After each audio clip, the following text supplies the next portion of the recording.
Good morning to all. Today we are going to see what is time division multiplexed access technique. So it is a technique. In here, a frequency or spectrum is divided into a number of time slots. Depending upon the number of users, time slots are allocated. So each and every user has to be allocated an individual time slot. So at a time, only one user can transmit or receive. So this is your time axis. In here, this time axis is divided into a number of channels depending upon the number of users. So channel 1, that is a time slot 1 will be allocated to the first user. Channel 2, that is a time slot 2 will be allocated to the second user, and so on. So along the time axis, that is each and every time slot will be allocated to each and every user. So at a time only one user is supposed to either transmit or receive. This is time division multiple access technique. So what are the features of it? So each user will be occupying a time slot. That too, in a cyclical manner, we have to repeat it because in the first slide, the user one can send some data. So another one slot has to be allocated because he can speak continuously. So depending upon the users available, first user will be allocated the first slot and n user will be allocated the last slot. Then once again, the first user has been allocated the first slot and so on. So we need a term known as a frame. Frame means it is comprised of n slots. We can see n time slots comprise a frame. Another one is how the transmission is taking place. It is taking place as a buffer and burst method. Buffer means storing. Burst means at sometimes it is transmitted. Sometimes it may not be transmitted. That is, it is a non-continuous form of transmission, we say. So sometimes the slot can be idle. Sometimes it can be filled with data and so on. Next, in here we can transmit digital data as well as digital modulation is used in TDMA. That is only digital data and digital modulation is preferred from time division multiple access technique. Then, inside a frame, what is present? It is made up of preamble, information bits, and trail bits, we say. So, what is a preamble? It comprises the address and synchronization information because the communication is taking place between the subscriber as well as the base station. So, in order to identify them, we need some address and synchronization at which time they are using because the same time they have to use the base station has to be connected with the subscriber. So we need some synchronization as well as address bit. Then guard time. Guard time is present between different slots. Why? Means one thing is for synchronization, another thing is not to prevent the inter-symbol interference. Then, as I said already, single spectrum or single carrier frequency is shared by many users.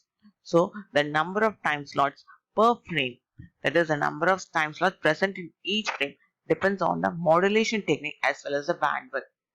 Modulation technique means it can be VPSK, DPSK, QPSK, and so on. Then, it is a bursty transmission. So, we need high synchronization. So since it is a buffer and bursty transmission, high synchronization is required. So without synchronization, data cannot be transmitted. Another one thing is bursty, I said. Sometimes data is sent, sometimes it can be idle. So the power consumption is less. Yeah. Then when the transmitter can be turned off when the mobile is not in use. When there is no call, it can be turned off easily. In here, how this handoff is carried means by using MAHO, mobile assisted handoff. Since the mobile station carries this handoff, it is simple. And another one thing is this handoff is carried in an idle time slot. Another important feature is we don't need any duplexer. A switch is enough to switch between the transmission and reception. So we know doesn't need a duplexer device. And since ISA is happening, we need equalization.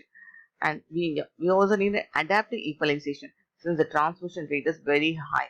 Then what about the guard time? Whether it should be small or and minimized? Yes, it should be minimized because as the edges of the time slot of the transmitter signal, if we suppress it sharply to reduce the guard times, the signal can expand and lead to ISL. In order to overcome this, the guard time should be small. Then how the bandwidth is supplied depending upon the demand. Suppose one of the user is requiring more slot means two slots can be concatenated and it can be supplied to that person. Then based upon priority also the time slots are allocated. Next is efficiency of TDMA. So what? It is a technique, I say, whether it is good or not, that you should study. It is studied by using a parameter known as efficiency. What is efficiency? It is a measure of percentage of the transmitted data that contains information as opposed to provide overhead. Because inside the frame you are having the information bits as well as overhead, I said.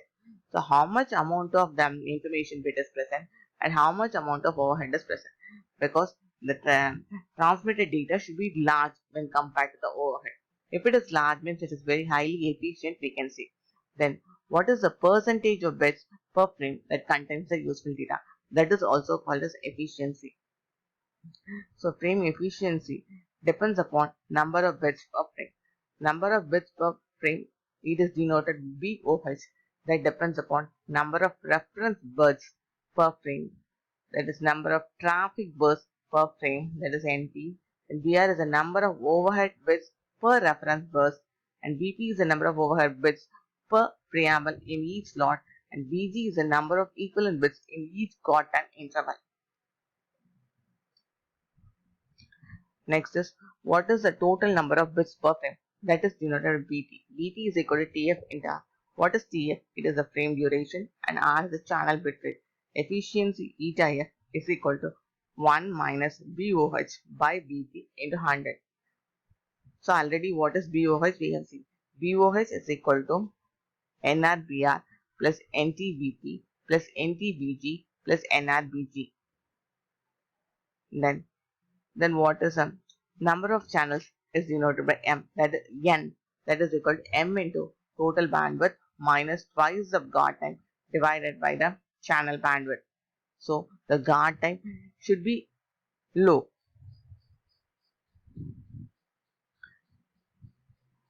It should be present.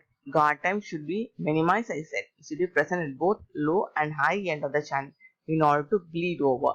So in two places guard time should be present. Okay, thank you.